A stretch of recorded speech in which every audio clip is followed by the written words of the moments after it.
Hay un tercer bloque de claves que nos va a llevar un tiempo más amplio, el verlas más a fondo, que son las claves culturales.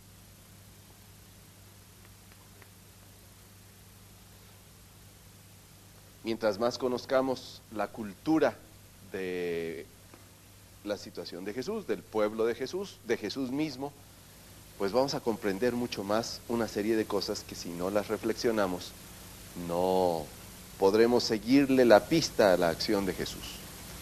Y aquí lo primero que nos vamos a encontrar es con la clave social, es decir, la manera como está configurada la sociedad en tiempos de Jesús. Voy a poner un esquema que nos puede ayudar para situarnos en este momento.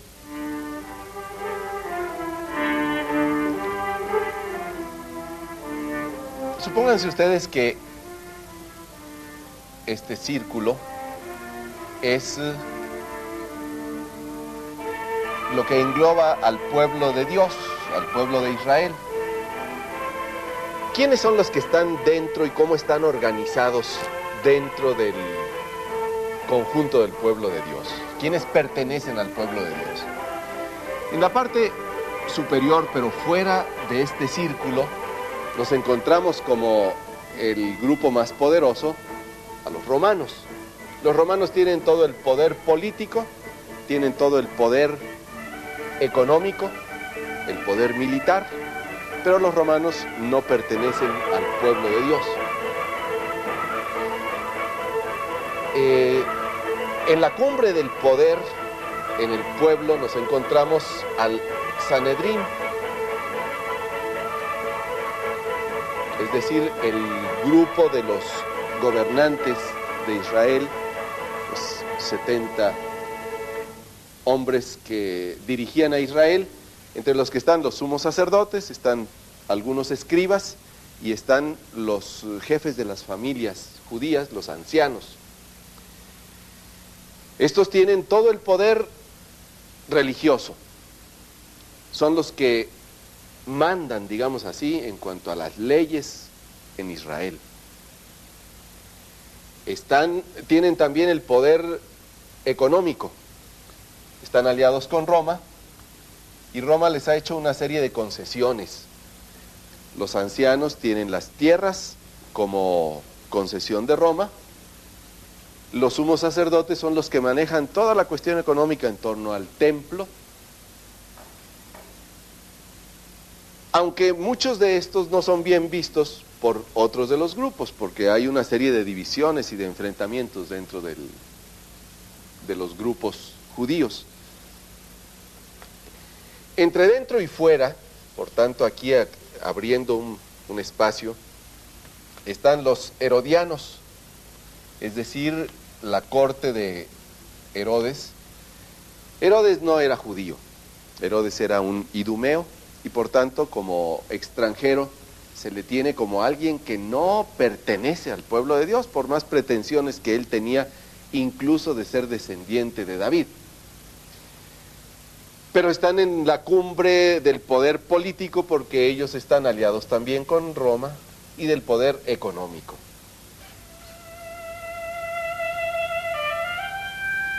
El grupo más influyente en tiempos de Jesús son los fariseos.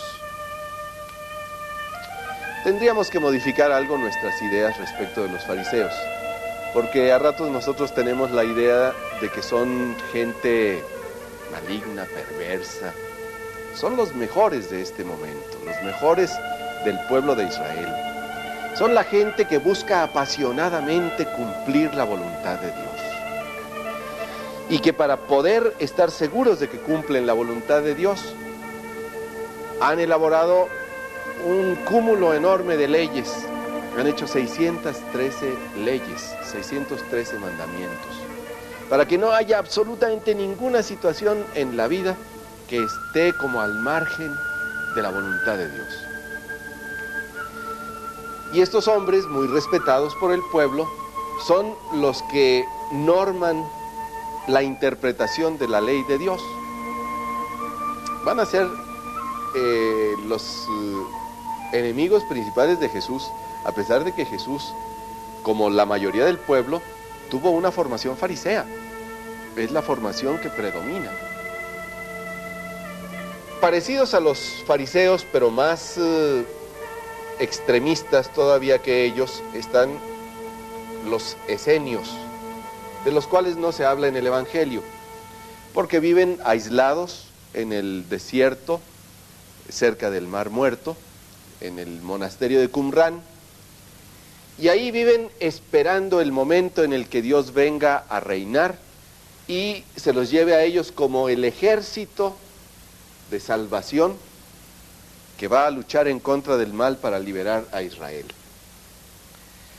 Aunque estos no aparecen en el Evangelio, sin embargo tuvieron influencia probablemente a través de Juan el Bautista, que fue un tiempo maestro de Jesús, y algunas de las costumbres esenias van a continuar en la primera comunidad de Jerusalén, posiblemente a través de algunos que tenían esta tendencia, o de algunos esenios que se incorporaron a la comunidad de Jerusalén, como se ha ido descubriendo últimamente, que parece que hubo algunos esenios que pertenecieron a la comunidad de Jerusalén. Luego veremos cuáles son las ideas principales de estos personajes.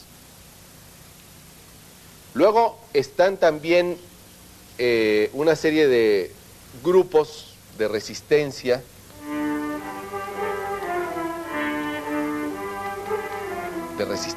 armada en contra de la dominación romana.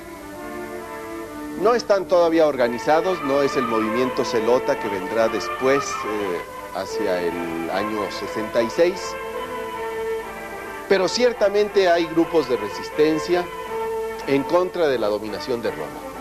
Vamos viendo un poco cómo están relacionados estos grupos y cuáles son sus ideas principales.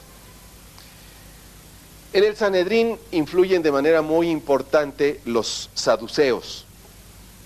Los saduceos son una escuela de pensamiento que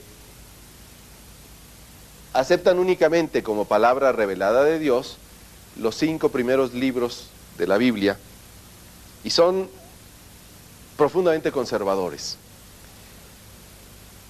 Por creer solamente en esta revelación de los primeros 5 libros de la Biblia, no aceptan ninguno de los movimientos posteriores que han ido surgiendo, por ejemplo, lo del movimiento profético, los movimientos apocalípticos, que hablan del reino de Dios. Para ellos no existe más reino de Dios que el presente. El presente en el que Dios a los buenos les da bienes, a los malos les da males, y como ellos son los privilegiados, quiere decir que ellos son los privilegiados también de Dios. Entonces no necesitan ningún cambio, todo está perfecto en favor de ellos. Esta es la razón por la que los saduceos, ideología a la que pertenecen los sumos sacerdotes, los ancianos y muchos de los escribas que están en el Sanedrín, no van a aceptar la resurrección, porque la resurrección puede poner en peligro esa situación de privilegio que ellos tienen. Los fariseos sí aceptan y creen en un reino de Dios, reino que se va a acelerar en su venida mediante el cumplimiento exacto de todas las leyes y prescripciones de Israel. Esto lo veremos dentro de un momento, porque es una clave sumamente importante, toda la manera como los fariseos hicieron estos códigos legales. Por tanto, para los fariseos, el reino de Dios acelera su venida en la medida en que ellos cumplan fidelísimamente todas las normas y todas las leyes de Israel. Los esenios creen también en el reino de Dios, del que ellos son los destinatarios, como los fariseos también piensan ser los destinatarios privilegiados del reino de Dios, pero para los esenios la venida del reino de Dios se acelera mediante la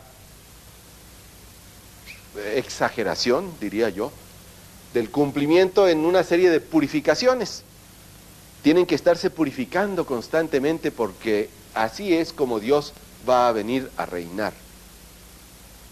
Los grupos de resistencia consideran que Roma está usurpando el lugar de Dios en el pueblo